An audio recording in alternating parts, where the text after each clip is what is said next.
Okay, as I said on the Facebook invite, or the little poster at the front, I'm using the Viola today. I wanted to use some background stamps, and I also wanted to make more use of the stencils that are in the kit as well. So the backgrounds I've created is with the Crackle stamp, mainly because this was one of the few background stamps that is actually still in stock on Lisa's website at the moment. You will obviously have other backgrounds in your stash as well. There's things like the abstract backgrounds. Oh, what do you call them? I had them a minute ago, which I didn't use. Oh, here we are. The textures A6 stamp. So these would be a perfect substitute if you had these in your stash as well. There's the music background, there's the the picnic blanket background. There's all sorts of different ones that you can substitute the Crackle for. So this is more about giving you ideas as opposed to you actually using the products that I'm using. I'm hoping that you can sort of, if I give you the idea and give you the inspiration with how I create the background, you can then go forward using what you have in your stash already. So I'm using just a basic set of colours today, really. I go for my favourite green, which is the Woodland Moss, of course. Okay, stencil 2. Now, you'd be forgiven for thinking that this is also foliage, but this is where we start introducing the colour to the flowers. So I'm going to come in with the yellow, and I'm just going to do this really pale, because I'm using a lot of yellow for the flowers or the violas. And I want the different layers of yellow to be quite stand out. So this first layer is going to go on really pale, like that. So when we come on with our stencil 3, I can actually start stenciling this a lot darker. And what I will do, I will concentrate most of the colour in the centre of these pairs of petals. So we have that darker shading in the centre of the flower. You see I'm doing that. I'm just going in circular motions and just catching the centre of those flowers with the darkest of the colour, and then I can actually start just using the excess ink that I have on my brush and left on the stencil and pushing that out to the outer petals, and that way we get a really nice gradient of the lemon colour on our petals, you see. Now the other way of doing this, of course, is put a nice even colour through the stencil and then come in with a smaller stencil brush and start adding the shading into the centre of the flowers. There's different ways of doing this, and you'll find your own method. And you can see there how we have that shading going on straight away. So stencil 4, and we can swap to our lilac, or the sweet violet, which is the purple that I'm using this time around. And again, I'm just going to go really gentle, because I don't want the purple to be sort of bold and purple. I really do want that to be a nice sort of real lilac-y colour. So again, I'm just doing the same, putting the concentration of colour in the centre of the pairs of petals, like so, and just working out that excess ink to the outside of the petal, and again on here.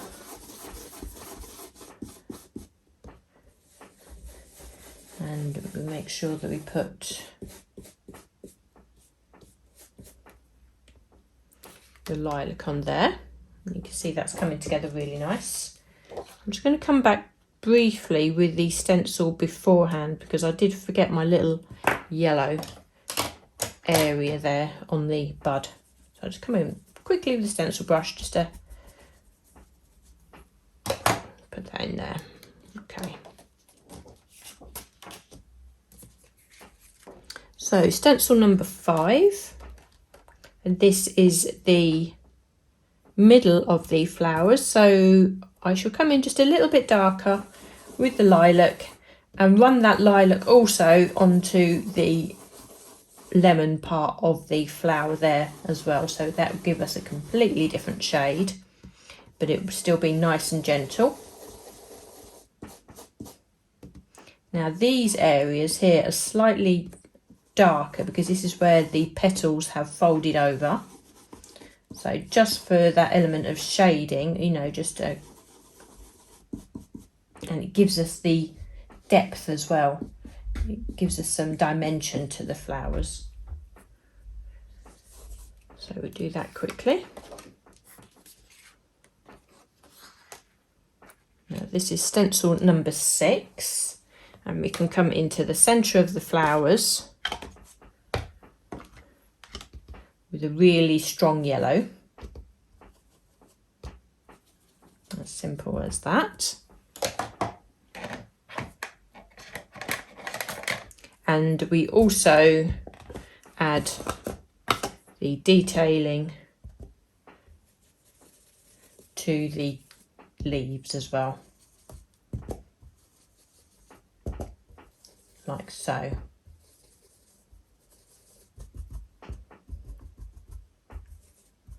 I think actually, I was looking back, this stencil was released probably about this time last year, so it's been about 12 months. So it's really nice just to sort of revisit it again and have it show how beautiful it is, I think. So last stencil, that's our green. We come in with our violet again and just put that detailing onto our flowers. We don't need to go too mad on this again because we're using a dark colour onto the yellow and onto lighter shading, so that will show through quite easily, so we don't need to go too mad on that.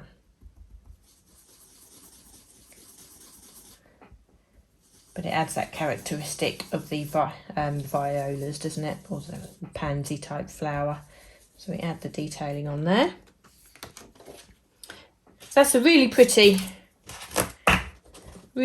stencil. So what I will do for you, actually, I will die cut that and emboss that really quickly, because when you're creating backgrounds, I think it's actually important to have your main focal image available on hand, because what it does, it helps you with the composition of the background. Because what you don't want to do is spend a lot of time creating a background and then find that you then want to place your focal image over the top of it, in which case then you're covering over all the work that you've done. So it's really, I think it's really useful to have your final image on hand, and you can keep referring to that when you're creating your background. Okay, so we've die cut that. We don't need our ultimate anymore.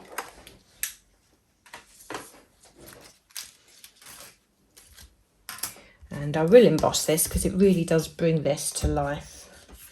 And I don't always emboss my images, do I, when I'm stenciling for you, but I definitely will do with this one.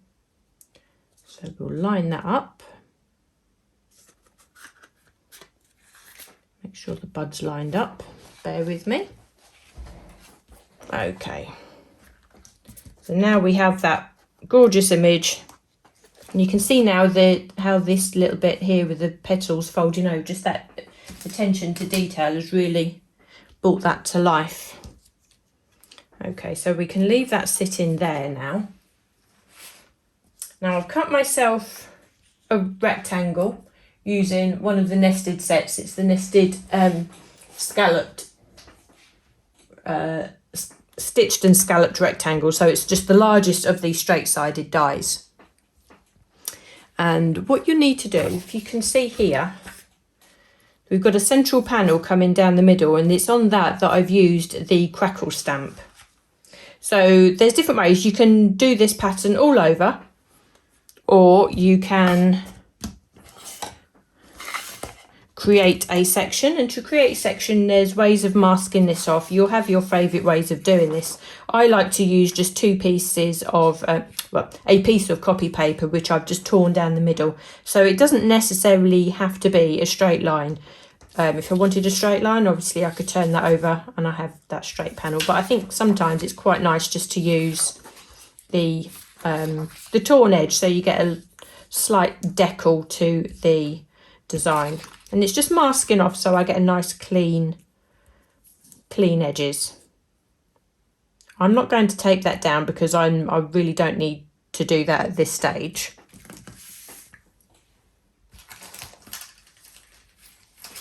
So I shall get my crackle stamp. All I've done, I've left it on its back carrier sheet here, and just taken off the other piece of acetate.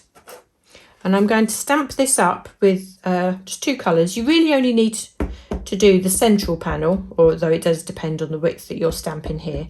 So I'm going to stamp that in the yellow and just briefly just touch the edges just very lightly with the contrast colour. Now I would suggest using the colours that you've used on your flowers here if you wanted to use two colours. You can just go with one colour, one or the other, or both, but I would suggest at this stage not changing the colour palette unless you're going really neutral. Now what I want to do, so this isn't too bold, let me check.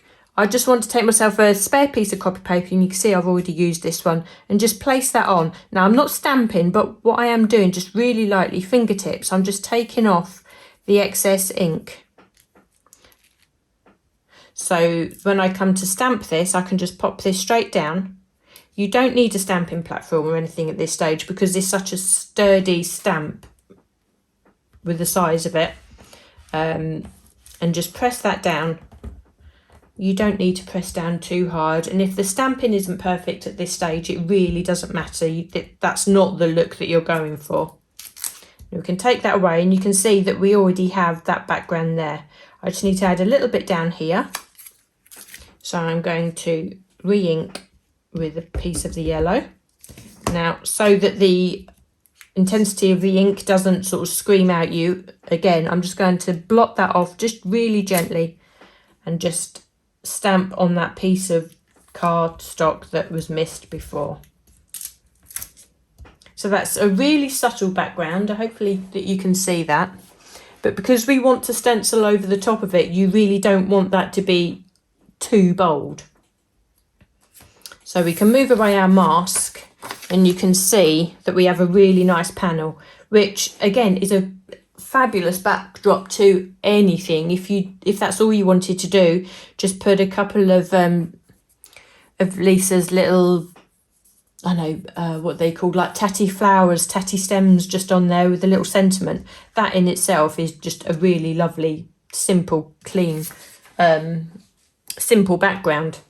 But what I want to do is to use the stencils, so everything coordinates on this, and it's making these sets really like a one-stop project, as it were, you know, bar finding the background stamp and a sentiment. And I'm just going to flick through the stencils. Let's put this here. And when I was stenciling them, there are a couple of stencils in itself that look to me like flowers, individual flowers. So if I come to stencil 5 here, can you see these groups of flowers? Now these actually relate to the centre of the flowers here, but I thought that that would actually be a really nice background in itself. So just using that stencil, you don't need the ultimate because we are not doing anything detailed and specific here. I'm just looking for my stencil. There it is here. Now all we're going to do over this panel that we've stamped, we are just going to stencil through quite lightly, and I'm going to do these two-tone. You don't have to do it two-tone, but I thought it worked really well. See that really little image? It's sort of an abstract flower. It could be looked at as a butterfly, but I think it's just really nice just to add as the detail in the background here, and it can be really quick. Doesn't have to be perfect stenciling at all.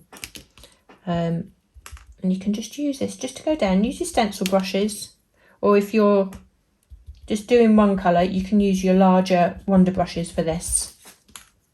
And just stencil down. And again, even just doing this in itself and then adding a sentiment over the top of it would look so pretty. And it's such a different look. And you'd never guess that it was one of your Lisa Horton stencils. So if you're somebody who makes a lot of cards, who sells for charity, something like that, and you need to come up with ideas, instead of coming, buying new products, which is great and it's fun, but sometimes you just want to do something a bit different, don't you? This means that you can use all the products that you've got already, but you're creating an utterly different looking project, which I think is, we really do need to make our stash work for us, I think, don't we? It's, we love using them. So why not find all, these different ways, different ideas. And can you see that coming together? That is just so pretty. You don't need to put anything over the top of that. Again, just one of Lisa's fabulous sentiments, especially some of the larger ones, just to cover that, I think would so pretty. So pretty. And again, you can see how any of the stamp in the background would work really well, like the music stamp. Any of the texture stamps would work, a text stamp, wouldn't it? It would look fabulous.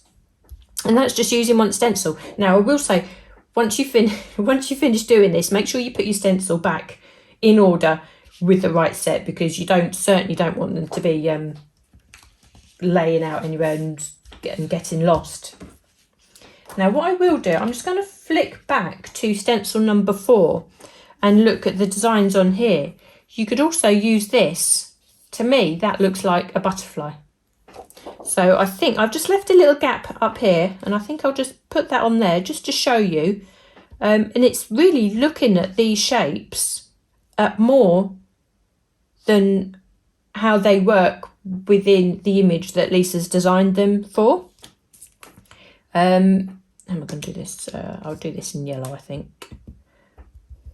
So I'm just going to go really faint on this, but just look at the stencils and the shapes that they have on them. Again, they are obviously elements and part of a larger design, but they are shapes in themselves and very usable. So I'm going to make that yellow. I'm just going to add some lilac in the middle and stencil it in a very similar ways that I did as part of the flower, but obviously I'm conscious that this time round it's going to be used as a butterfly. So we have that sitting there, and there's nothing to say that you couldn't use this larger design all over as well, So there's lots of different ideas to do this, and I think a lot of how you interpret is how your eye will see different things. Now, I've just got one of Lisa's ink gel pens. It's the silver one, and all I'm going to do just to make that a little bit clearer, that is a butterfly, I'm just going to put a couple of little antenna in there, draw a little body down, and that just gives you that idea, a little suggestion that is a butterfly. So what we can then do now, simply, I didn't stick this down, but it's amazing actually, once you put this onto the card blank that you've prepared, how that changes the whole look. So if we can put that on there, immediately all of the colours are pulled together by the background. You can then put your Viola over the top. Now obviously you'd put 3D foam on the back of this and settle that on, and then you can dress it up with your sentiment. Now I've gone with a happy birthday from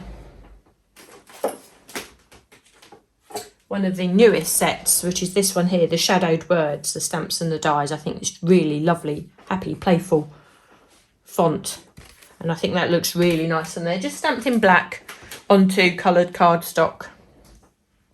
That I think works really, really well. This definitely needs to be 3D'd, but that's a really subtle background, don't you think?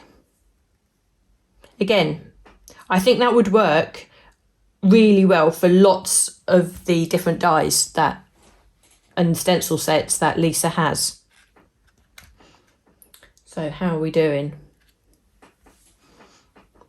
Now, I think what we may do, I've had a quick look at the time, and if it's okay with you, if you have the time, just to stick with me for a little bit more, shall we see if we can actually get on and do this one as well, because it's something that's really different.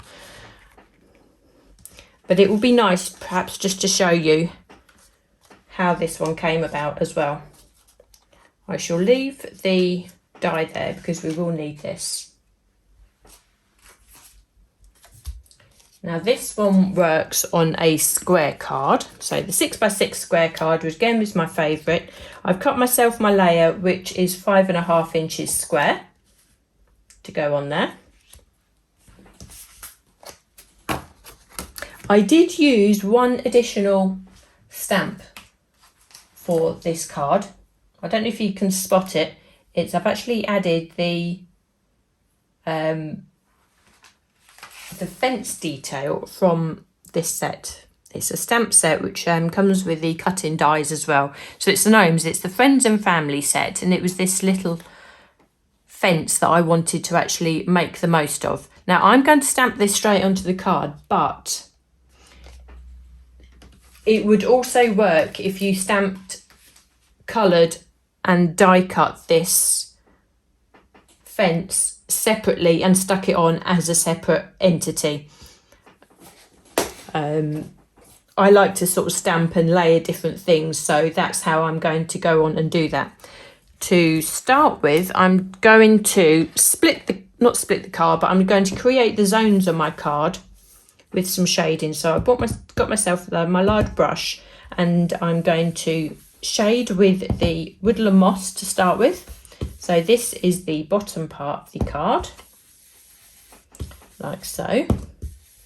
So we just do this really quickly. You don't need a smooth blend because a lot of it will be covered over, but you really do want that hint of green going on there. And just a small area, I'd say that's probably only about 1 inch high. And make sure that the outer edges, I would say, that have the most ink on them, because you see that the way the edge catches and gives that nice shadow, you want that to be even on both sides, really, I would say. So we can lay that down as we go across. I'm just going to give that a quick wipe because I've got lots of green ink on there and I don't want to pick that up with the bluish colour. So I'll just give that a quick wipe. And now I want to come in with the painted eggshell. So I will introduce just one other colour here. Painted eggshell, you can use any of your blue inks. I didn't want to go too blue. I wanted to keep this subtle, and the painted eggshell works so well with this. So again, I'm just going to add that blending. I'm going to round the edges first because it picks up and gives us that darker line around the outside, which gives, when you matte and lay that, it's almost like a faux layered look. I really like it, and I do make the most of that quite a lot, actually, I must admit. So I'm just going around the edges first. And when you're using one of these larger brushes, the ink really does lay down quite quickly. Now I'm just going really light on this. So if you were doing this at home, you would actually see that colour building yourself. It's a lot easier to see when it's not through the camera, although you can see that happening on there, can't you? So we just come into the middle, we just carry on working. And say, you'll have more time if you're not doing this on camera as well, so you can really build that up to be the colour that looks good to your eye. Again, this is where it makes this style of card making is so individual to everybody. So we've got that on there, perfect. Now, I've already got my stamp on my acrylic block here.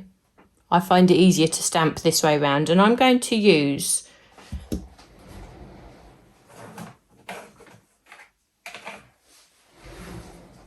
the fine detail. You can use the the matte blending ink, that would work equally as well, but I want a nice crisp image.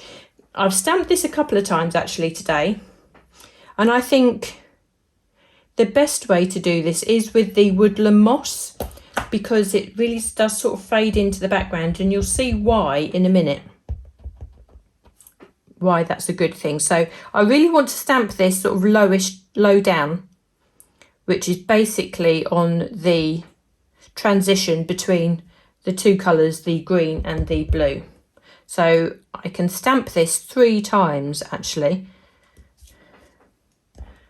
It wasn't until I actually stamped this and I realised how perfect this width card is, and how well just 3 stamped images just across the bottom, that works so well. Can you see that? I'm just trying to look on the camera. It is actually quite faint, obviously, because you're stamping green on green, but if I just perhaps bring that to the camera, there we are. Hold that steady so it can focus, and you can see what I've done there. Okay.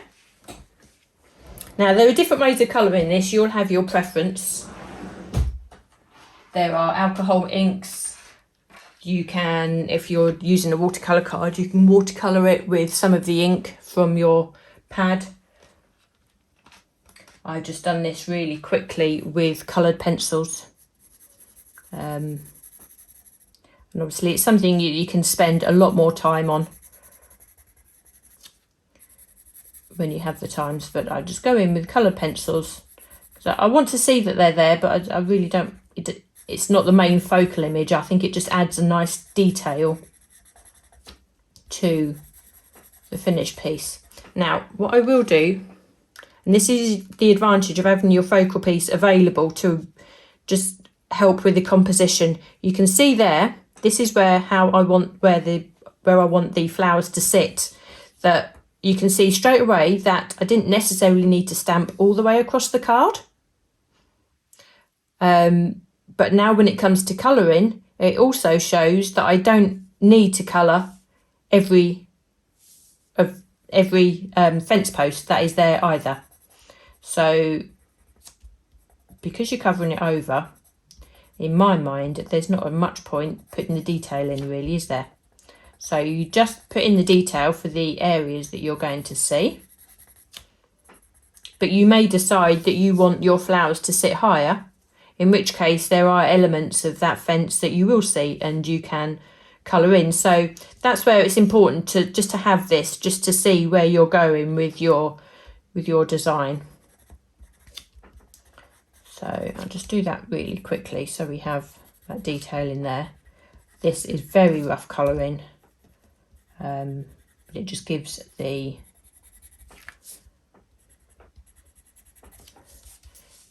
you an idea of what's going on.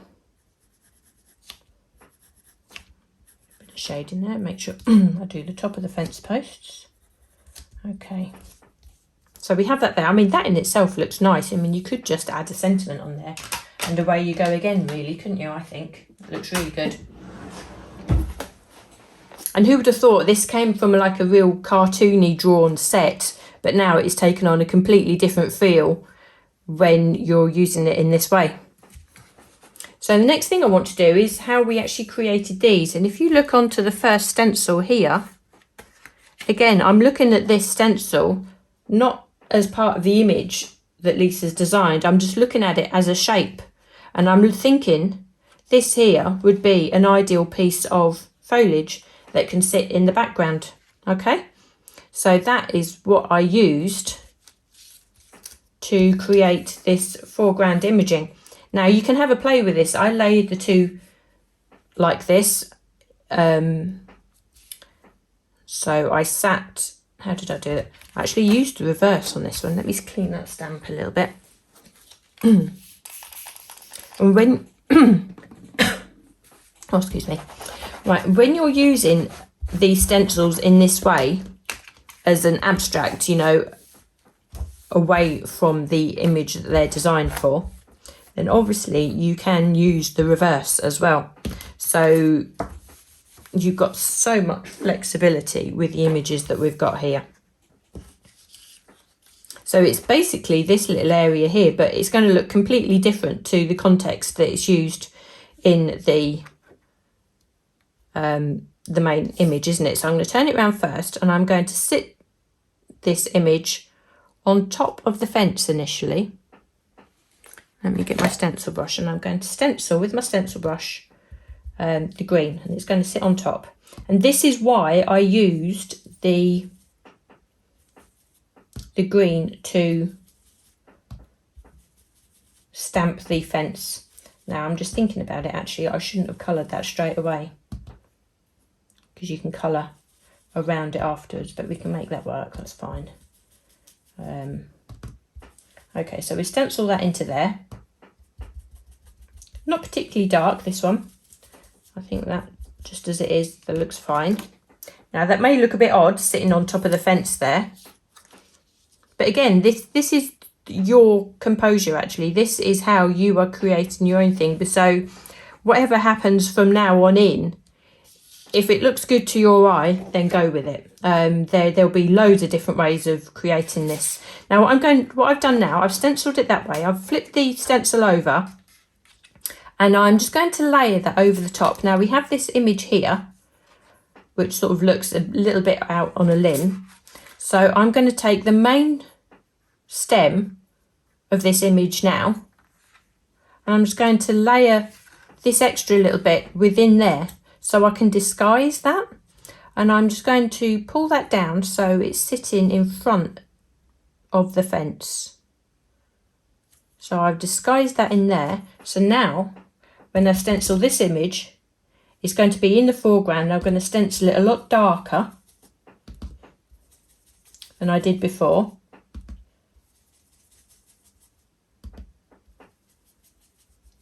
And come down the front. So when we pull this away, you're going to have the illusion that this particular plant, as it were, is actually in the foreground. So if we take that away, you see the sort of the way that that's being layered. And now we also have that extra little stem there. To disguise that, I'm going to flip the stencil again, and I'm only going to use like the flower head this time, and I'm going to position the top of the flower head where this part of the stem ends, like so. And I'm going to stencil that again, and I'm going to make sure I do this as dark as I did that last one there, just so as it all ties in. Okay, now this, and you can see now that we've created ourselves a whole different plant, as it were, but it's still very relatable to the image here because you've used the same colour and it's the same shape. Now what I will say is that what you should really do now is colour the fence, because what that will do, it means that none of that coloured detail is showing up behind this stenciled image here. So you would actually colour the fence, and you'll colour and shade in relation to that image that's in front of it, which will again make the fence appear behind, and it will make this image pop to the front a lot more, if that makes sense. Now sometimes when I'm doing these lives, sort of my mind is racing to make sure that I fit everything in, and I tell you everything that I need to do. So that's why sometimes I do this in a jumbled order. But when I done this, that's the way I done it. I stenciled these images first, and then I coloured the fence behind. So, but if it doesn't matter, because you can see that I've layered that green ink heavily enough over the fence here that it's actually masked that, and I can go back in and create that shading, and you'd actually be none the wiser, really, would you? So now when we can see that when we add our flowers to here, that the composition is all looking quite equal and nice to the eye. This sits slightly smaller than this does, which means that this still is the main image.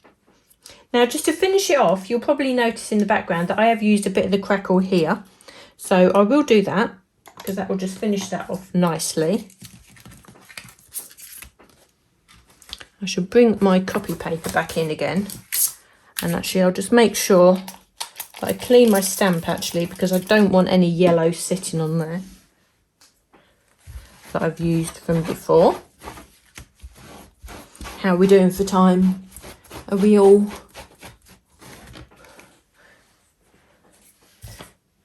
This is quite nice that I got both of these in for you, because they are quite different, aren't they?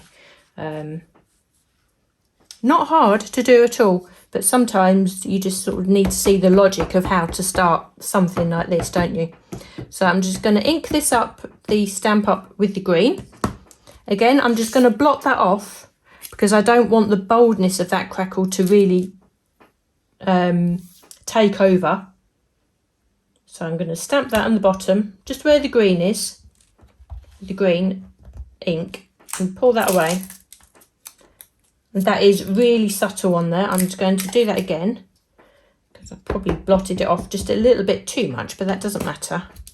It just means that when you blot off next time, you just do a little bit more gentle and you can come back in. And that just gives that grass just a little bit of texture on the bottom there, which is one of these details that I've said before. It's not an in-your-face detail, but if it wasn't there, you think to yourself, well, there's something missing. So we shall do the same with the sky. I am going to clean that again because I don't want the green into the sky. But these inks do wipe off really easily from these stamps. You may find that the stamp gets stained a little bit, but don't worry about that. The stamp and the image will still work the same as long as there's no ink coming off. Other than the colour that you want to use, then I wouldn't worry too much. So now I'm going to ink the stamp again with the painted eggshell, which is the same colour as I used for the sky. I'll just blot this off, and you can do it just by sitting it down just gently, really gently, just patting that off. You can see a lot of ink comes off on the spare copy paper here, and then we can just pop that on to your image and just stamp that down, and then whatever ink comes off of there comes off of there, and it just takes away the plainness of the background.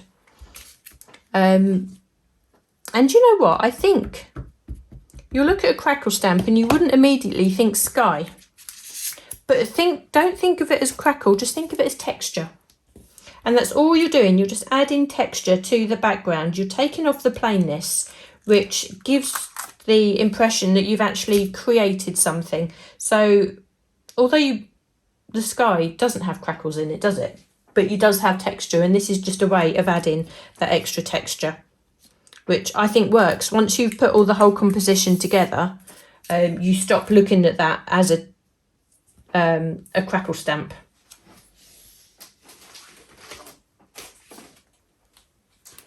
So what we can do now, tell you what I'm going to do. I'm going to use another stamp set that I haven't used yet actually. It's just come through, and I think there's possibly a nice big sentiment on there. I don't think this one's in stock at the moment because I think lots of you have it already. But I'm just looking at what we can use. I'll just use Have a Wonderful Day. And I think I like stamping straight onto the background of the card, particularly now that Lisa's doing these mixed font sentiments. Why not just make the most of it and just let these sentiments really sort of sing for themselves. If you're not happy doing that, then obviously Lisa gives us the dies to be able to cut these sentiments out as well. So stamp them onto another piece of cardstock with the same background. You can do a background in the painted eggshell, stamp the sentiment on that, and then you can stick the die cut onto the background separately. But I'm going to use my acrylic block, Lisa's Cloud 9 solid black ink, that I know will give a lovely impression. I don't think there's anything smarter than just stamping a black sentiment in the background. Make sure your focal image is in place when you stamp or when you place your sentiment, because that really is key to making sure that it's seen. You don't want it in the wrong place.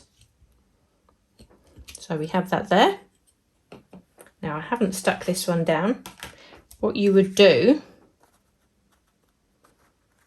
I've stuck this down flat actually. You can use 3D foam, but I think flat works for this one in particular because you've got a lot of dimension going on. So just put some glue on there. And I will stick it down this time because I want to show you how I just custom the image. So I'm going to put that down like so. Now what I would say, I've done this overlapping and I've done this for a reason. Just because you've stenciled the whole image, don't then be frightened to not cut into the image, because I think sometimes, depending on the design of the card that you're making, of course, it can look so much smarter when you have part of the image. You'll never be able to predict where you want to cut it until you've actually mounted it on your card, and then just go for it. And I think that when I done that, that's when I actually thought, oh yeah, I do like that card, because it changed the image completely. And if you see, now we put that on there, that takes on a whole different look. And keeping this one in its, you know, full and slightly off the page, obviously you're going to have find an envelope that can sort of fit that, but there's only a tiny amount.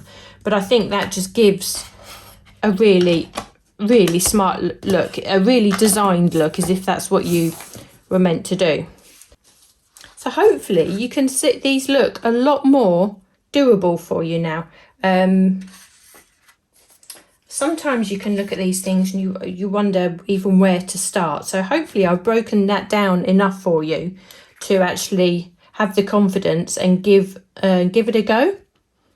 And they really don't take too long at all. It doesn't take too many products either, so there's no need to sort of get bamboozled with too many things on your desk. But keep your colour palette simple. I've just used 3 colours for the most part of it, really. I only introduced the 4th for this sky here. Right, I'll leave that with you there for today then. Thanks so much for joining me today and sticking around just for that extra little bit longer. I hope you enjoyed both of those cards, and I hope you do give them a go, and I look forward to seeing you again next week. Take care, everyone.